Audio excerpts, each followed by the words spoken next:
autocompositivo. Creo que se cerró la pantalla, ¿no? A ver, oh, creo que cerraron el uso compartido no está activado. Si lo pueden activar, por favor. A ver, podemos. A ver, ya, ahora sí, otra vez. Y damos. Ya está, muy bien. Entonces les decía, el tema del porcentaje bajo de acuerdos en casos civiles o en casos de familia no desmerece la labor de los conciliadores que laboran en los centros de conciliación gratuitos del Ministerio de Justicia. Yo creo que basta con que exista un acuerdo conciliatorio, existe pues esta potencialidad de que la conciliación pueda servir, ¿no? Aunque sea para un problema. Porque recuérdese que no se trata de hablar de cantidades, ¿no? Por ahí mucha gente dice que la conciliación ha fracasado porque no descarga el despacho judicial, ¿no? No, o sea, la conciliación no ha sido ideada, por lo menos en esta última ley de conciliación que cumple 27 años, como una forma de descargar el despacho judicial. La conciliación ha sido ideada como una opción que se pone a servicio del usuario del sistema de administración de justicia para que pueda, si es que lo desea, intentar resolver su propia controversia a través de otros mecanismos que sean no adversariales, que proporcionen una solución mutuamente satisfactoria, ¿no?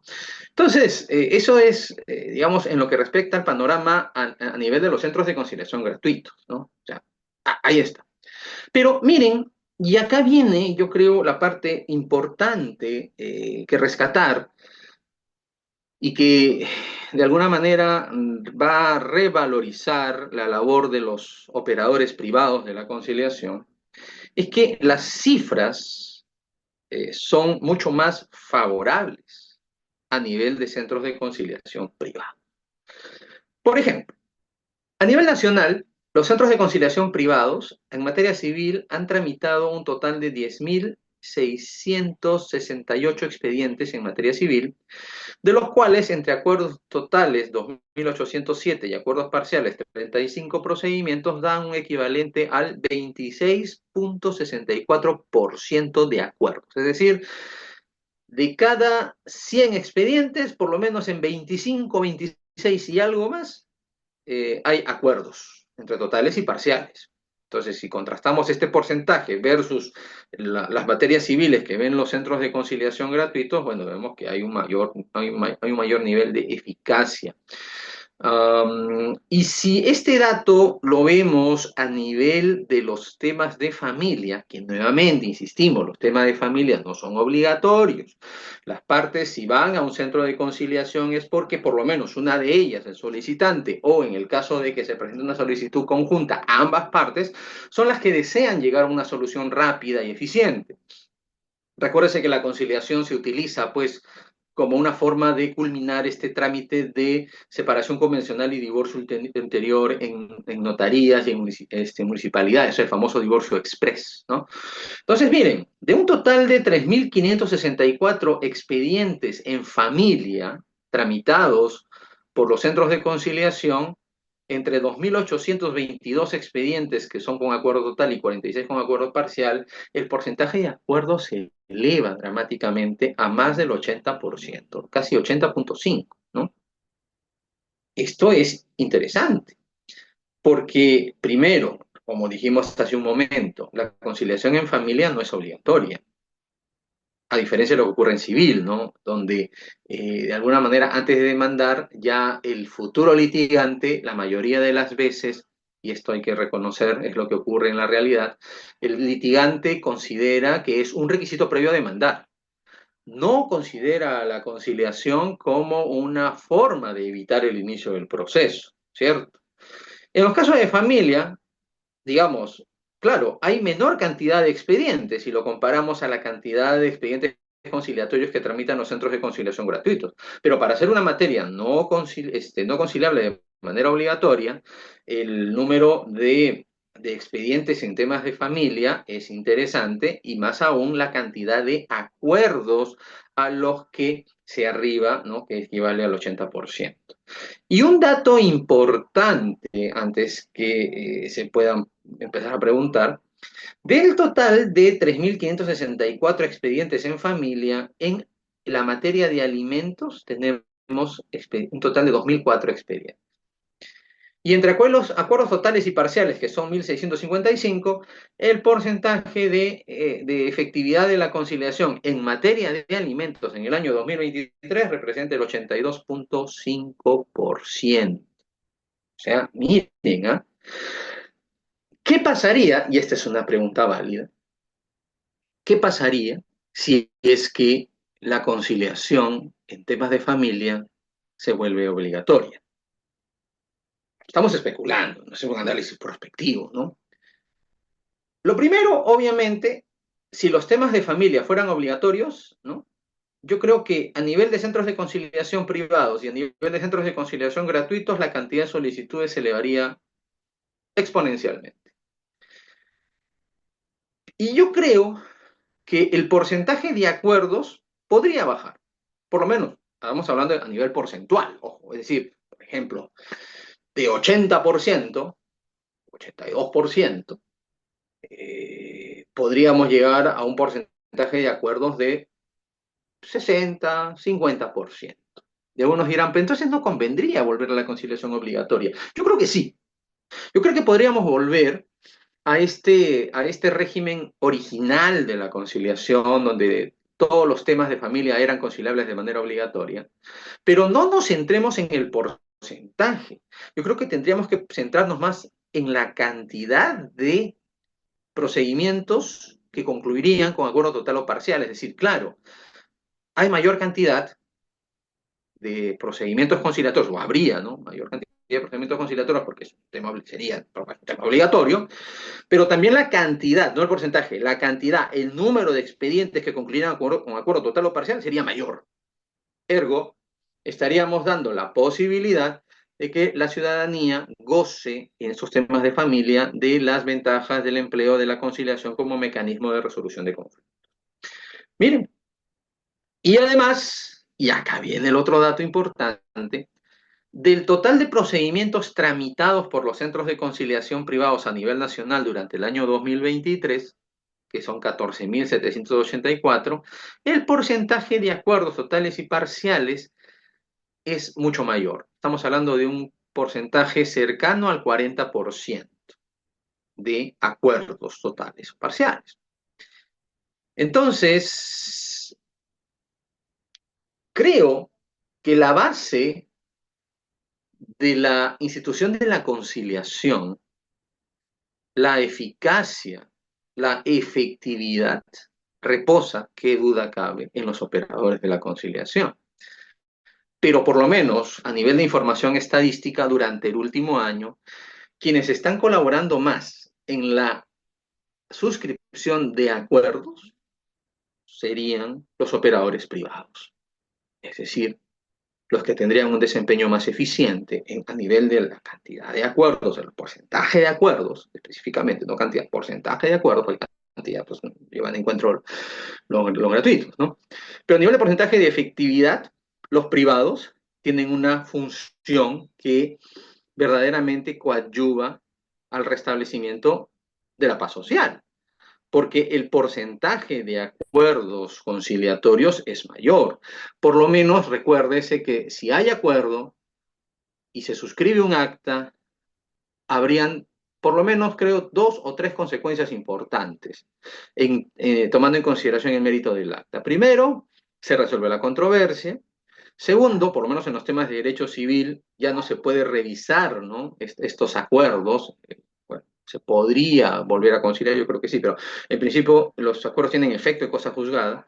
En familia no tanto, porque existe el principio de revisión de derechos, cosas, ¿no? Pero digamos, se resuelve la controversia y en caso de incumplimiento, y esto es lo que normalmente no se dice, pero es algo que nosotros deberíamos difundir como operadores, en caso de un eventual incumplimiento, eh, ya no se tramita por las penurias del proceso judicial, sino que se va directamente al proceso de ejecución. Claro, necesitaríamos, obviamente, que duda cabe, que se mejore la regulación del proceso de ejecución, ¿no? Para que las actas verdaderamente puedan ser ejecutadas. Entonces, esta es una primera situación que hay que considerar. Por lo menos estadísticamente, porque mucha gente dice, la conciliación no sirve. Yo creo que sí sirve. Por lo menos no hagamos un análisis cuantitativo, que por lo menos hemos visto es favorable para los privados, pero sí hagamos un análisis cualitativo. Es decir, el mérito del acta de conciliación como título ejecutivo de naturaleza extrajudicial garantiza que los acuerdos que no se cumplan puedan ser ejecutados en sede jurisdiccional. Pero recuérdese, de ordinario, como son las propias partes las que han participado en la construcción del acuerdo, hay una mayor vocación de cumplimiento de los mismos. No me dio tiempo ya a procesar la información que había respecto de cantidad de conciliación que se están ejecutando, ¿no? Obviamente hubiera sido interesante hacer un ejercicio, ¿no? De repente por ahí a alguien le interesa hacerlo, un futuro trabajo de investigación, es decir, contrastar la cantidad de actas con acuerdo total o parcial versus la cantidad de actas que se están ejecutando en sede judicial. Y vamos a ver que eso podría llevarnos a afirmar por lo menos una presunción que se haría en la práctica. Acta que no se ejecuta es acta, o sea, que no se solicita su ejecución, perdón, quise decirlo de mejor manera. Acta que no se solicita su ejecución a nivel jurisdiccional, en principio es porque se está cumpliendo. Claro, puede haber, hay que reconocerlo, ¿no? Puede haber la posibilidad de que algunas actas no se solicite su ejecución porque, no, pues no sé, pues imagínense, recién se ha suscrito el mes pasado y esa acta pues tiene una obligación periódica, continuada, ¿no? Digamos, un pago en, no sé, 1, 2, 3, 4, 5 años, ¿no? Entonces, obviamente, hay un cumplimiento fraccionado, ¿no? Permanente, periódico en el tiempo. Entonces, pero tendríamos que asumir que la parte que se ve perjudicada por un eventual incumplimiento, pues tendría expedito el derecho a ejecutarlo, ¿no? Y obviamente, pues bueno, ahí ese análisis sería un poco más complicado de hacerlo, pues obviamente porque hay actas, hay que reconocerlo, actas que están mal hechas, actas que las presentan y son declaradas, pues, no ir adelante a la ejecución, porque el acta pues adolece de algún tipo de vicio que genera la bien conocida por los conciliadores nulidad documental, ¿no? Entonces, pero claro, pero no nos vamos a ir a ese tipo de análisis caso por caso, que sería además una prueba maléfica, ¿no? Pero sí yo creo que el hecho de que las personas presenten su demanda de ejecución de acta de conciliación, esa cantidad sería contrastarla con la cantidad de actas suscritas. Y vamos a ver que siempre el porcentaje es no. Por lo tanto, tendríamos que presumir que las actas se están cumpliendo, ¿no? Eh, Esa es una primera atingencia, ¿no? Respecto de lo que estábamos diciendo. Un segundo tema es que, eh, y esto lo hemos conversado varias veces, ¿no? Con varios colegas. Es más, hace un par de meses tuvimos una reunión en el Ministerio de Justicia donde básicamente lo que nos preguntaban era, ¿qué hacemos? Ya la ley tiene casi 27 años, entonces, ¿qué hacemos? ¿Una nueva ley o modificamos esta ley? Eh, yo creo, y esto es una posición personal, que comparto con algunos colegas que nos dedicamos a la investigación además, y somos operadores de la conciliación. Yo creo que un proyecto integral de una nueva ley, no digo que no sea necesario, pero lamentablemente es un proyecto muy ambicioso, es un proyecto de largo aliento. Primero porque tendríamos que ver la manera de que ese proyecto de nueva ley de conciliación llegue al Congreso, ya sea de la mano de algún congresista que lleve el proyecto a la Comisión de Justicia, por ejemplo, o de repente alguna institución pueda tener a través de la iniciativa legislativa la posibilidad de presentar ese proyecto, ¿cierto? Y luego realizar pues todo el trámite parlamentario, es decir, presentar el proyecto de ley, discutirlo en comisión, una vez que el texto ha sido consensuado y de preferencia pues a través de la opinión de los operadores, de los expertos, luego pasar al pleno para que el texto de la ley pueda ser aprobado. Entonces ahí te estarías tratando de, reduciendo los tiempos, podrías aprobar ese proyecto en un par de años, ¿no? O sea, casi nada. Eso, asumiendo que pase rápido, ¿no? Pero teníamos una posición mucho más práctica. Y un poco esto recogiendo eh, eh, con algunos textos normativos que son, digamos, de larga data, pero que se mantienen porque ha habido una especie de retoques, ¿no? Retoques, refacciones, apostillas, muy interesante, ¿no? Es el caso de la Constitución americana, por ejemplo, ¿no? La Constitución de los Estados Unidos es la misma, ¿no? Hace más de 200 años, pero claro, tiene las famosas enmiendas, ¿no? Entonces, en esta reunión, le decía, que hicimos en el Ministerio de Justicia, la opinión consensuada fue, realicemos enmiendas a la ley de conciliación, porque ya ha habido una serie de modificaciones a lo largo de los años, ¿cierto?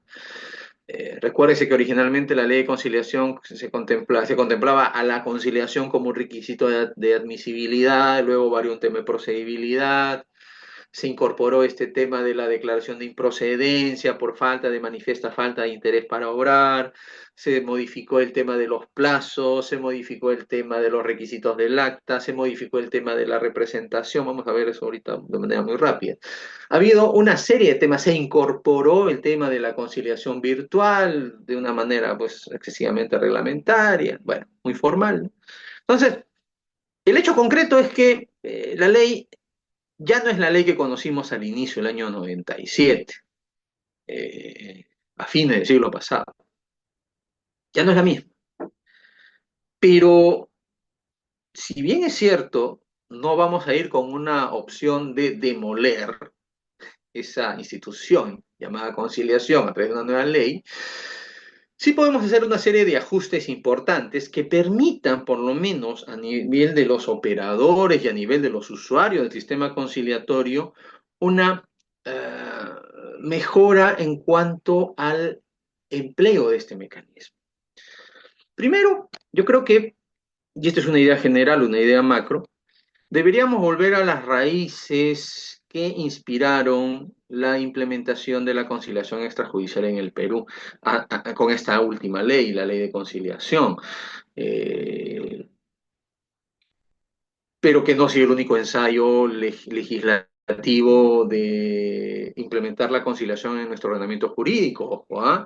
Si ustedes hacen un poco de arqueología jurídica, van a ver que la conciliación siempre ha existido. Lo que pasa es que en algún momento se le encargaron a los jueces, a los alcaldes, a los jueces de paz, luego ya otra vez retomaron el tema de los jueces conciliadores, luego vinieron ya los conciliadores extrajudiciales, teníamos dos sistemas que perfectamente convivían de manera paralela, el juez conciliador y el conciliador extrajudicial, en fin, ¿no? Entonces, ya, yo creo que lo primero que tendríamos que hacer es establecer la necesidad de utilizar la conciliación a todo nivel. No estoy diciendo que sea obligatorio conciliar.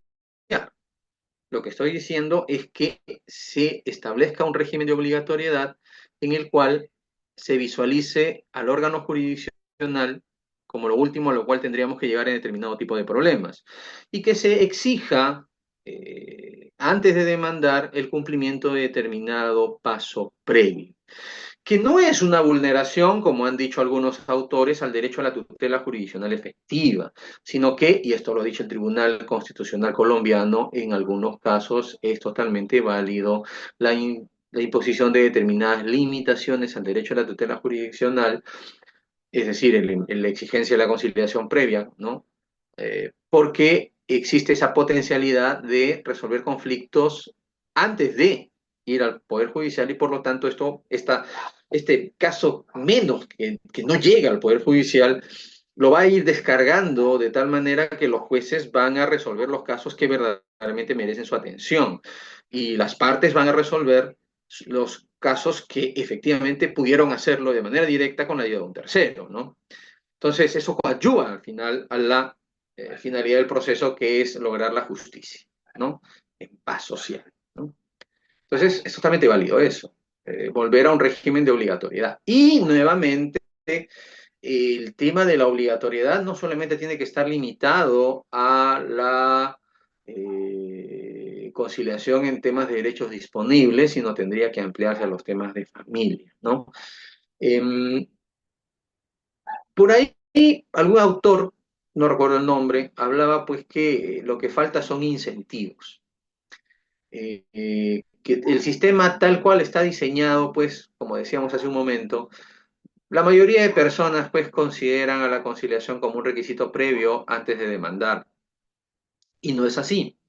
Yo creo que ese también es un tema que, y lo hemos dicho innumerables veces, ¿no? Es un tema que en realidad compete al Ministerio de Justicia como ente rector de la conciliación. No le compete, pues, a los privados, por ejemplo, hacer difusión, generar esta necesidad de la conciliación, del empleo de la conciliación. ¿Por qué? Porque los privados tienen un ámbito restringido en cuanto a su desempeño como operadores y queda claro, pues, que no tiene un alcance nacional, sobre todo porque no hay un gremio que los represente a nivel nacional, ¿no? Esfuerzos como el de la Cámara de Conciliadores de Cusco son totalmente válidos, son loables, son saludables, ¿no? Pero tiene un ámbito territorial muy restringido, ¿no? Claro, se fortalece la institución de la conciliación en Cusco, por ejemplo, ¿no? Ok, pero ¿qué pasa en Ica? ¿Qué pasa en Tumbes? ¿Qué pasa en Loreto? ¿No? Entonces, no hay un gremio o un ente que represente a los conciliadores privados, por ejemplo, ante el ente rector. Entonces, acá viene un primer problema. El ministerio debería preocuparse de hacer una adecuada difusión de la conciliación. Esto lo dijimos ayer en el evento, por ejemplo. O sea, la labor del ministerio, más que supervisar y sancionar a los operadores, debería ser educar a los operadores y educar a la población y fomentar el empleo de estos mecanismos. Pero un nivel previo a todo eso es que el ministerio verdaderamente tendría que analizar el marco normativo y ver qué temas necesitan ser modificados para hacer estos retoques o enmiendas de lo que habíamos hablado. Descartamos entonces la opción de la nueva ley, por ahora. Es un trabajo de largo aliento, que será pues de acá a largo plazo. Pero entonces, un primer tema es la obligatoriedad, tanto de temas disponibles como el tema de familia, ¿no? Y lo segundo, yo creo que el ministerio debería preocuparse de regular de mejor manera las materias conciliables. O sea, yo creo que antes de ponernos a pensar en la necesidad de establecer nuevas especialidades, yo creo que lo primero que tenemos que hacer es regular de mejor manera las materias conciliables. ¿Para qué? Para evitar justamente situaciones de vacío en las que cada modificación legal incorpora o excluye sin sentido determinadas materias. Inclusive, para los que trabajan el tema de conciliación día a día, saben que hay incongruencias respecto a las materias conciliables en lo que dice la ley y lo que dice el reglamento. Y hay casos límites. Y además, no hay una uniformidad de criterios con el Poder Judicial, llegando al extremo de, y esto lo dice la directiva, la famosa directiva del Ministerio de Justicia, llegando al extremo de que si un juez ordena que se cumpla una conciliación, se tiene que cumplir con la conciliación en un centro de conciliación, tomando como respaldo pues esa resolución judicial que dice que el tema tenía que pasar por conciliación, pero sabiendo que no es conciliable. Ahí sí verdaderamente se cumpliría con un requisito. Entonces, es la primera situación. Hay que mejorar. Otro tema que me parece que necesita particular atención es el régimen de la representación en el procedimiento conciliatorio. En términos muy sencillos, mis queridos amigos, eh, en el proceso judicial el régimen de representación es más sencillo que el que ocurre en un procedimiento conciliatorio. No me van a dejar mentir. Sí, es simple. Mire, ¿qué dice la ley de conciliación? Primero dice la concurrencia a la audiencia es personal, salvo las personas que de acuerdo a ley puedan actuar a través de representantes, ¿no? Entonces, ya, entonces sí podría existir esta posibilidad de que una conciliación se desarrolle a través de representante, sí, pero recuérdese que la norma hace una advertencia previa, un disclaimer, dice, ¿no? Sí, sí se puede actuar a través de representante, pero la persona que va a actuar a través de representante primero tiene que acreditar que cumple cualquiera de las dos condiciones señaladas en la normatividad vigente, es decir, para dar poder, uno tiene que acreditar que tiene una discapacidad física temporal o permanente debidamente acreditada, o segundo, tiene que acreditar que domicilia fuera de la provincia o distrito conciliatorio. Si la persona vive en la provincia y la persona no domicilia fuera de la provincia, y si la persona está sana, no tiene ningún tipo de impedimento físico, entonces la persona no puede otorgar poder. Y vamos a imaginar, la persona cumple con cualquiera de estos requisitos, como bien sabemos, entonces lo primero que te dice la normatividad es poder por escritura pública. Tiene que tener, en aplicación del principio de literalidad, facultades para conciliar extrajudicialmente y disponer del derecho en materia de conciliación. Y el poder, si ha sido otorgado, dice antes de la invitación, no, después de la invitación no requiere estar inscrito. Por lo tanto, una lectura a contrario census significa que si el poder ha sido otorgado antes de la invitación, tiene que estar inscrito en registros públicos. Y debe tener facultades expresas para ser invitado, dice además, ¿no? Entonces, ¿qué poder cumple con eso? Claro, ha habido cierta flexibilización. Nosotros hace años planteamos que se adopte el régimen que se da a nivel del Código Procesal Civil, por ejemplo, de la representación, donde el poder se puede otorgar por escritura pública y para su eficacia procesal no requiere estar inscrito, pero también recuerden que el poder puede otorgarse por acta ante el secretario del juzgado. Entonces, la modificación que se hizo hace un par de años del procedimiento conciliatorio en lo que respecta a la representación, se habla de que se puede dar poder por acta ante el secretario del Centro de Conciliación. ¡Oh, qué maravilloso! Dijimos, ¿no? Pero ¿cuál fue el problema? Que solamente opera en temas de familia, alimento, régimen de visita y tenencia en los procesos de desalojo. ¿Y por qué no se da en los demás temas? Miren, seguramente a ustedes les pasa como operadores, los que tienen centros de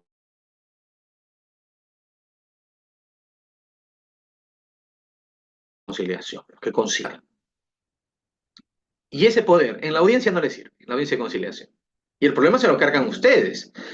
Y entonces hay dos opciones. O le aceptas su poder para litigar con el riesgo de que venga el ministerio y te cierre el kiosco, o lo que yo haría, ¿no? Obviamente, lo segundo es, tú le dices, tu poder no vale.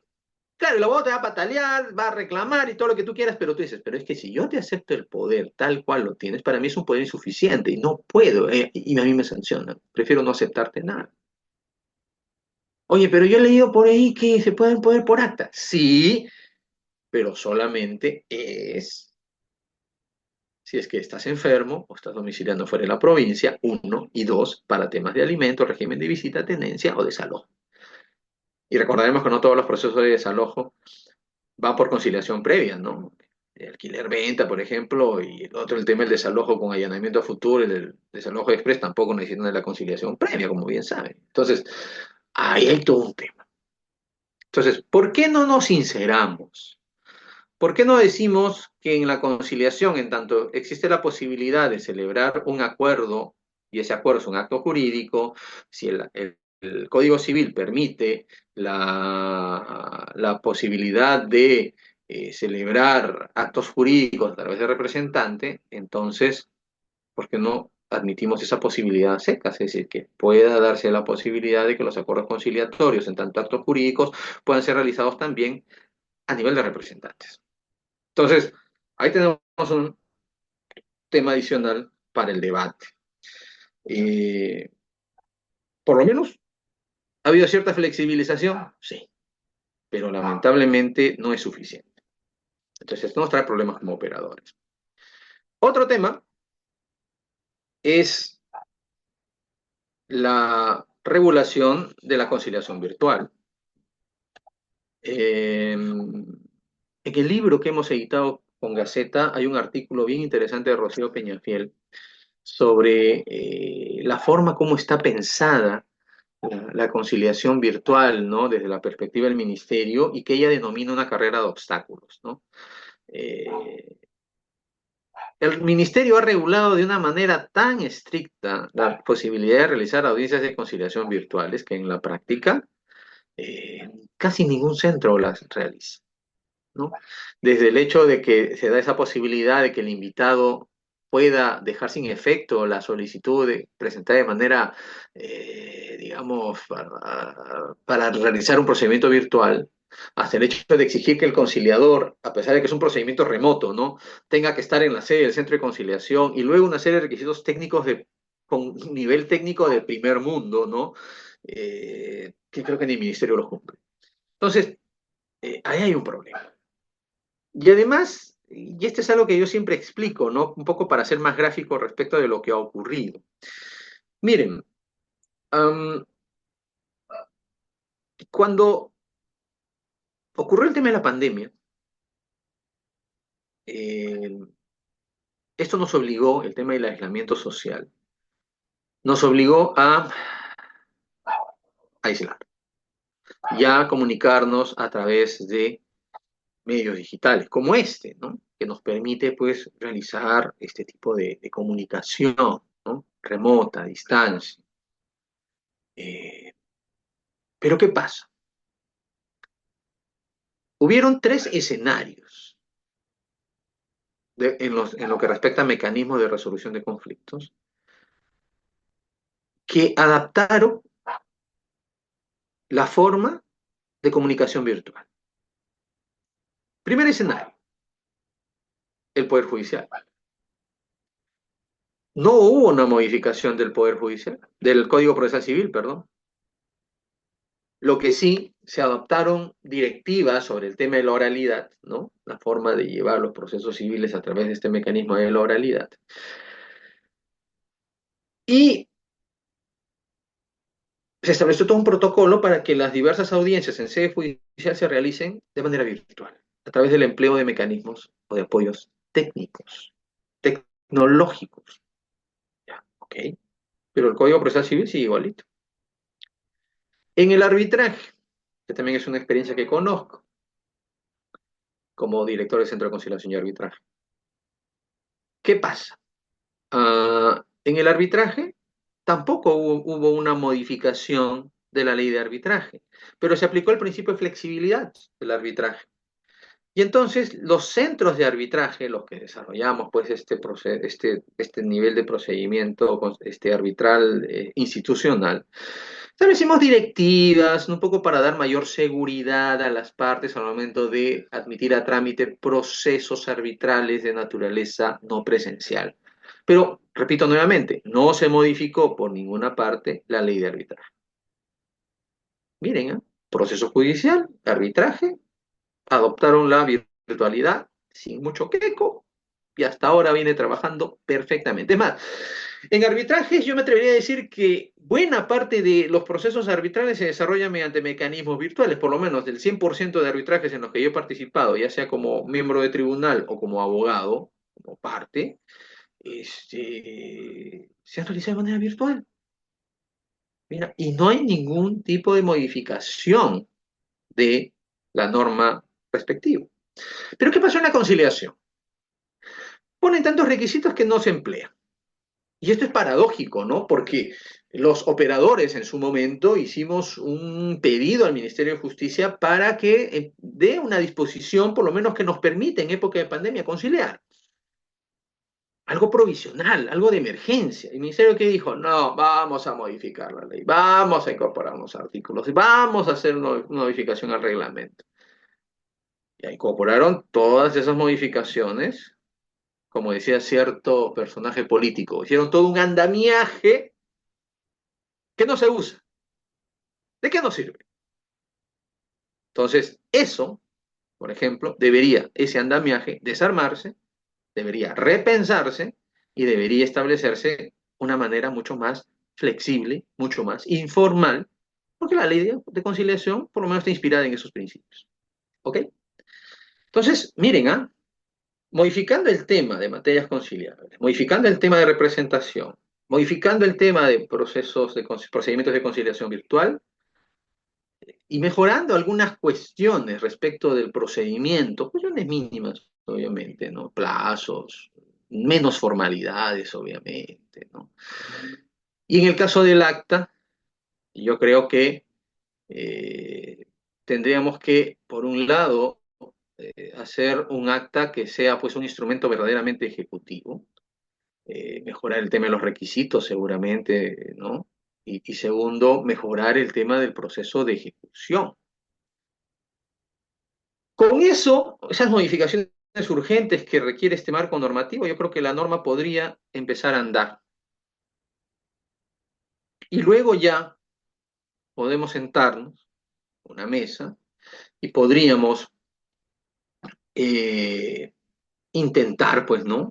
Efectivamente, una nueva norma, pues, tomando diversas experiencias de otras realidades y poder mejorar. Y recién ahí, pues, el ministerio podría pensar ya en otras especialidades, podría pensar en más formalidades, podría pensar en otras cosas, si quiere. Entonces, yo creo que hay que empezar por reclamar que le saquen esta camisa de fuerza que le han puesto a la conciliación desde que el ministerio adoptó una visión procesalista con el decreto legislativo 1070. Y ahí empezó el calvario de la conciliación. No me refiero a mi calvario, por si acaso. Eso está fuera de discusión. Entonces, yo creo que además, si bien es cierto el ministerio está tomando pues una posición muy interesante respecto a la implementación de la obligatoriedad. Hace poco en Cusco pues han implementado ya la obligatoriedad, me parece en Chumbivilca, creo, no sé, ¿no? Eh, yo creo que debería proyectarse cómo es que se está trabajando el tema de la conciliación procesal y la conciliación extrajudicial en base a la reforma implementada por el decreto legislativo 1070 del 2008. Para los que no recuerdan, ¿no? O no conocen este panorama, miren, recordarán ustedes que el 2008, cuando se aprueba el decreto legislativo 1070, este,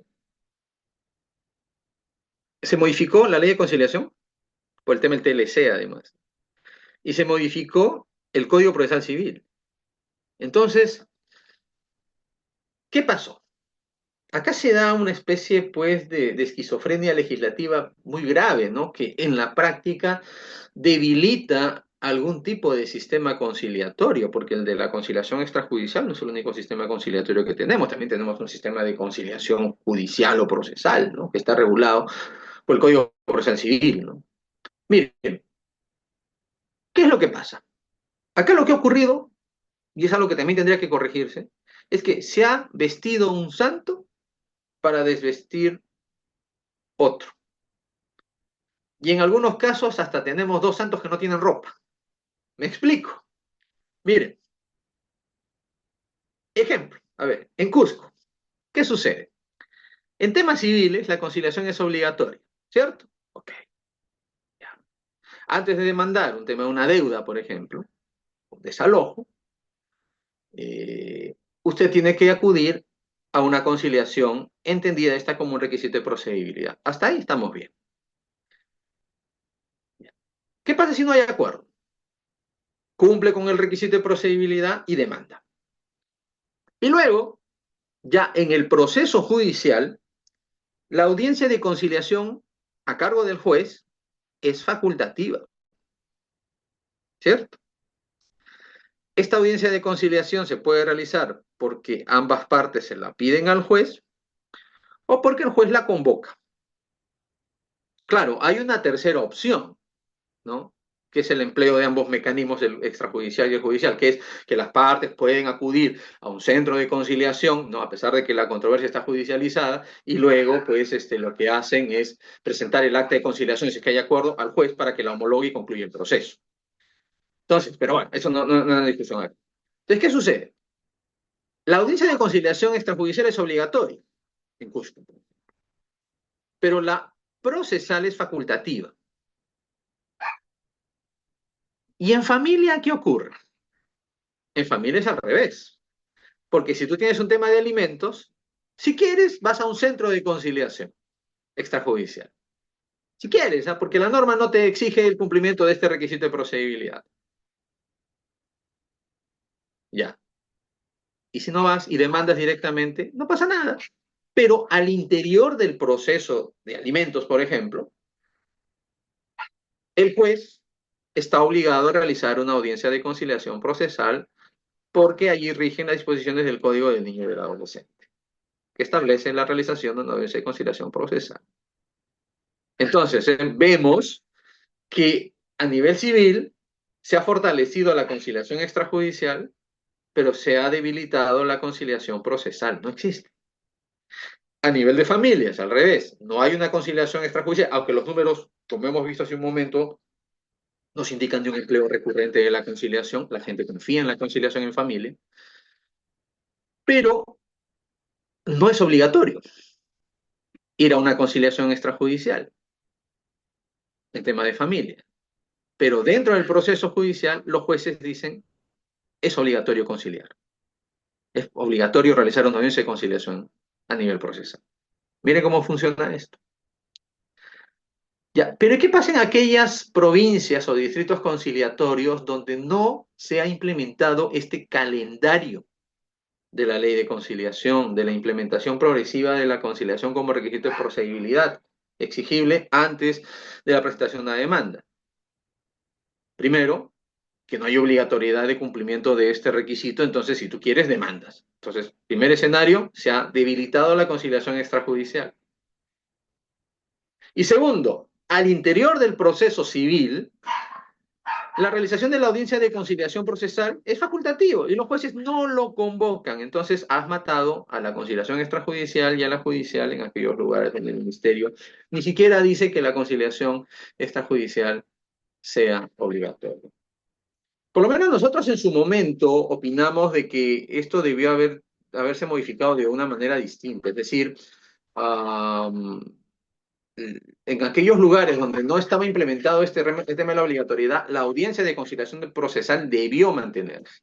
Claro, hay un esquema híbrido que de repente a algunos podría convencerlos, a otros no, y que es justamente que si los jueces ahora se están acostumbrando a ser jueces de litigio, civil que habla de la autoridad judicial, en fin, ¿no? Entonces, ¿por qué no se crea un esquema de conciliación delegada donde tengan un pool de conciliadores o que remitan algunas controversias ya en sede judicial, no en sede extrajudicial, si es que los jueces verdaderamente pues no quieren cumplir con esta función, ¿no? Bueno, son algunos temas, obviamente, hay más para criticar seguramente, pero por un tema de tiempo pues no los vamos a abordar en su oportunidad. Eh, bueno, rápido pasaron 27 años, ¿no? Y por lo menos yo soy un convencido de que las ventajas que ofrece la conciliación no se aplican para todos los tipos de controversia, eso es verdad.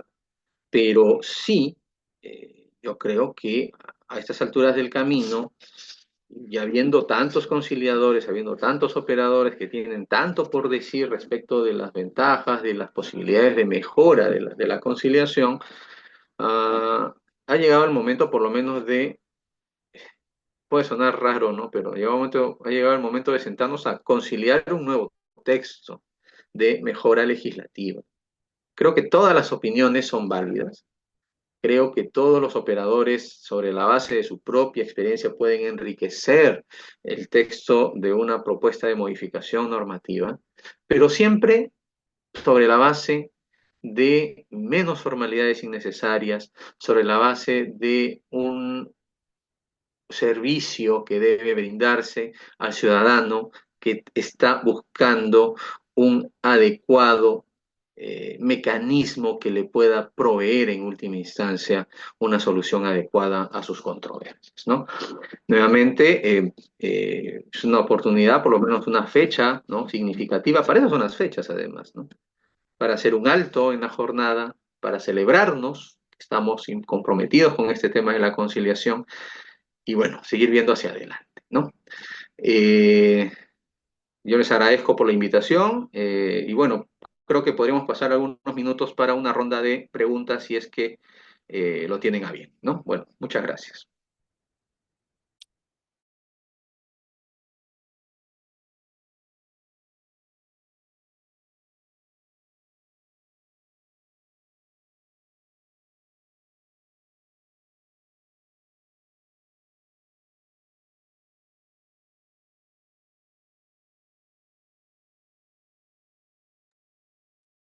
Doctor Martín Pinedo, muchísimas gracias. Qué gusto de escucharlo y haber escuchado tan interesante propuesta. Sí, sería interesante trabajar pues en una modificatoria tanto a la ley como al reglamento, en especial en lo que usted ha indicado. Señores conciliadores, a todos los asistentes, los micros se han abierto, por favor, para que puedan hacer las preguntas, una ronda de preguntas, y así poder terminar con esta ronda de capacitaciones. Doctor, estamos pues atentos a las preguntas que pudieran hacer. Ok,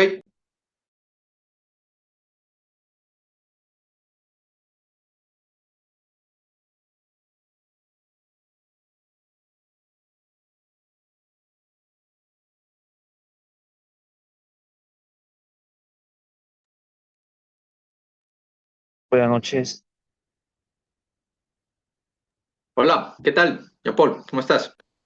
doctor Martín. Un gusto. Muy buenas noches, doctor Martín. Buenas noches con todos los participantes de esta sala tan intensa, tan bonita y con esta capacitación tan interesante de estadísticas que nos ha dado a conocer a más detalle cómo estamos en la conciliación a nivel nacional, doctor Martín. Un gusto, un saludo desde acá del Cusco, a nombre de la Cámara de Conciliadores Extrajudiciales del Cusco y mi calidad de vicepresidente de la Cámara.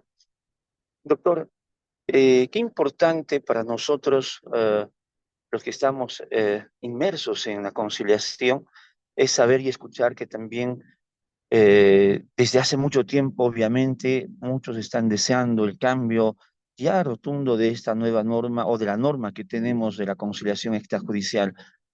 Intenciones que lo he estado escuchando también en tiempo de la pandemia, cuando nos reuníamos en grupos de diferentes sectores a nivel nacional de los conciliadores, pero consideramos, doctor Martín, muy respetuosamente siempre, el tema de que son muchas las intenciones, pero no hay aún todavía alguien que diga, carambas, agarremos el toro por las astas y comencemos a trabajar y tomo al hombro este caballito de batalla para comenzar este nuevo proyecto que es importante. Considero, doctor Martín, con su sapiencia, con su conocimiento y experiencia, hemos conversado con la Cámara de Conciliadores de Cusco, con el Consejo Directivo, y estamos con la certeza de que nosotros, desde acá del Cusco, queremos hacer este batallo de caballo o este caballito de batalla para poder iniciar este cambio en nuestra conciliación o en la ley de conciliación.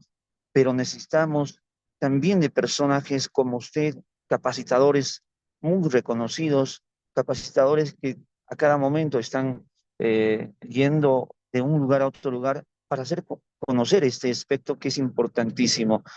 Esperamos, doctor Martín, en alguna oportunidad poder conversar fuera de esta audiencia o de esta capacitación para que podamos sumar esfuerzos y, ¿por qué no, Dios mediante, tal vez al año que venga podamos presentar un proyecto de ley, algún congresista que nos pueda escuchar y poder decir, la ley de conciliación ya se ha cambiado? No es posible, doctor, como le decía a los asesores del Ministerio de Justicia este año, cuando hemos estado presentes con la Cámara de Conciliadores, de que tres directivas puedan estar encima de la ley, y más aún todavía estas tres directivas que no hayan sido publicadas en el diario oficial del peruano. ¿Cómo nosotros, como hombres de derecho, podamos seguir asumiendo estas directivas por encima de una ley? Son cosas que, bueno, lamentablemente lo estamos haciendo, pero considero, doctor Martín, de que con su apoyo y con el apoyo de cada uno de los compañeros conciliadores que están en esta reunión y los que vendrán posteriormente, podamos ya comenzar este cambio de la conciliación. 27 años han pasado y creo que necesitamos alguien que nos ayude a liderar esto. Y usted, doctor Martín, considero, o por lo menos yo considero que es una de las personas o personajes en el Perú que es conocedor de esta norma, conocedor de las falencias, conocedor de muchos cambios que se pueden realizar y esperamos, ojalá, ¿por qué no?, compartir con usted y con todos los colegas que están acá presentes para iniciar ese cambio, comenzando de nosotros los operadores hacia el Ministerio de Justicia. Y ojalá que el Ministerio de Justicia nos pueda oír y nos pueda decir qué bueno que ya el Cusco esté comenzando este proyecto. Así como usted lo dijo, doctor, recién se ha conformado esta Cámara de Conciliadores acá en el Cusco, pero necesitamos de que esto se replique en las diferentes regiones del Perú. Hay algunas regiones que nos han llamado para intentar de hacer esta Cámara de Conciliadores allá en sus regiones, pero todavía no tenemos, digamos, esa potestad que nosotros estamos solicitando al Ministerio de Justicia, que seamos reconocidos a nivel de Cámara de Conciliadores del Cusco y que nosotros tengamos algunas potestades para poder coadyuvar al Ministerio de Justicia con los conciliadores de nuestra región y así, ¿por qué no?, también en las diferentes regiones. Termino mis palabras, doctor Martín, este, agradeciéndole muchísimo por su ponencia y agradeciendo a los compañeros que están presentes en esta sala para poder asistir y poder conocer un poco más de lo que está pasando en la conciliación. Muchísimas gracias y un saludo a nombre de la Cámara de Conciliadores del Cusco, doctor Martín. Muchas gracias, Jean Paul.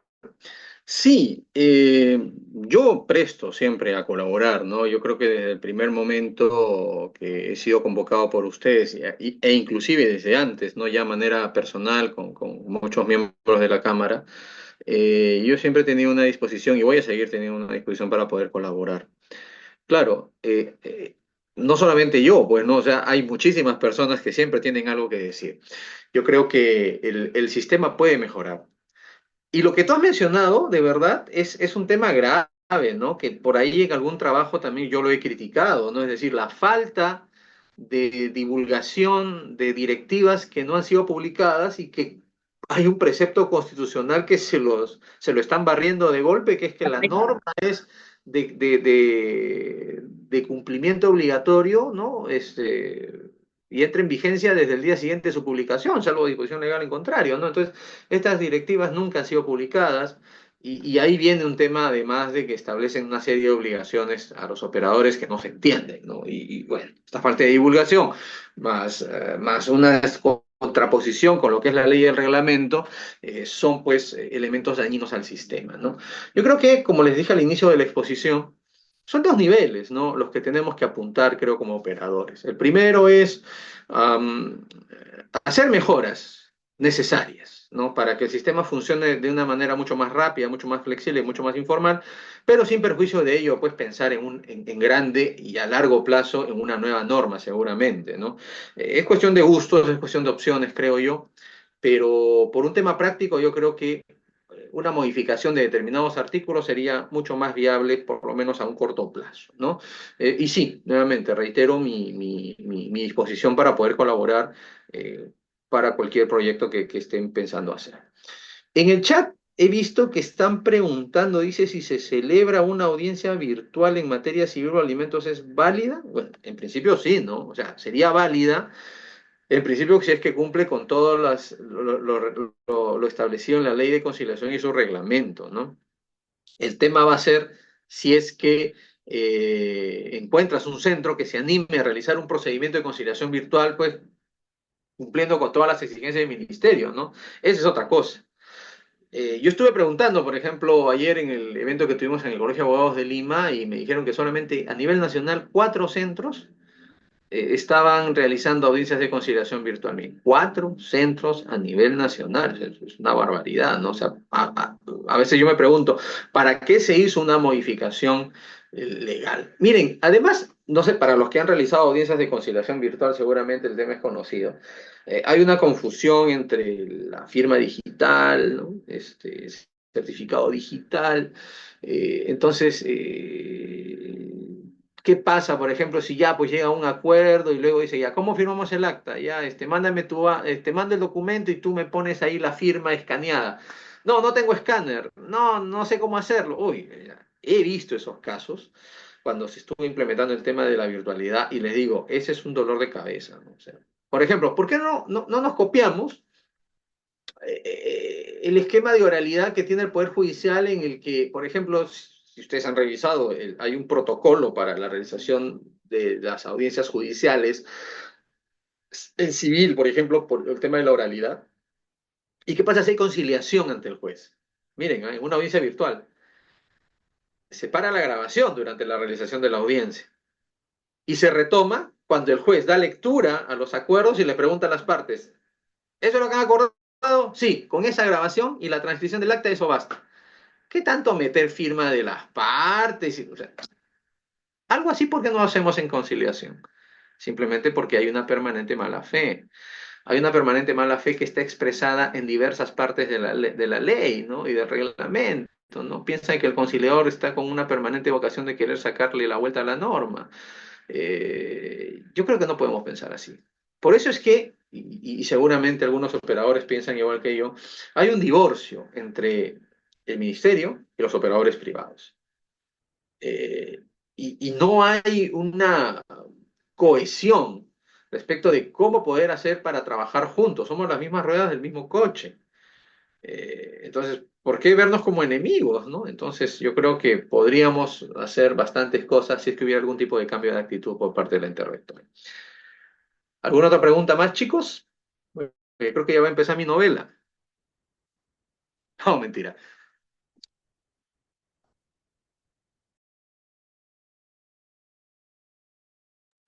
Bueno, doctor Martín, quedamos muy agradecidos por la presente charla. Obviamente vamos a contar con usted en charlas futuras, en capacitaciones que también vamos a llevar a cabo a raíz de esta modificatoria que estamos proponiendo como Cámara de Conciliadores. Se vienen grandes noticias, señores conciliadores, al respecto de las propuestas que nosotros como Cámara de Conciliadores estamos lanzando y desearía pues contar con la presencia y la participación del doctor Martín Pinedo Obvio.